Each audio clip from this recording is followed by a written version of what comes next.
ፎቶ ላይ ባየው ምን ነው ልጄ?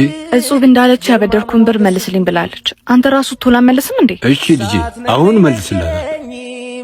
ወይኔ ጉዴ! የኢዛና ፋዘር ከማን ነው የሚደበቁት? ምን ሆኖ ነው አባቴ? ምን ሆኖ ነው?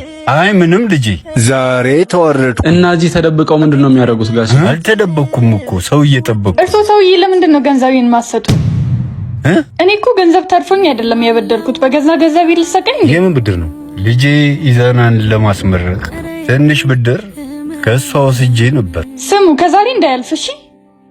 ጋሼ ይሄን ነገር ግን ኢዛና ያውቀዋል? አያውቅም። ልጄ በፍጹም ይሄን ነገር መስማት የለበት። ይሄን ነገር ልጄ እንዲሰማው አልፈልግም። ይጨነቃል። ሄኒ በእናትህ የት ነህ? ፈልጌ ነበር። ሰፈር ነኝ። እታች ሰፈር ጠብቃለሁ። ቶሎ ናሽ። መጣሽ። ይዙ ምን ሆነ ነው? ሄኒ ዛሬ ፍቅረኛ ልደት ነውና ስጦታ ምን ገዝቼ እንደምሰጣት ግራ ገባኝ። ስጦታ?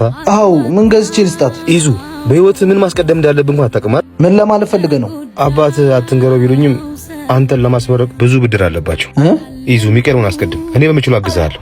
ለልጆች ስትል መኖርክን ፎቶ ይናገራል።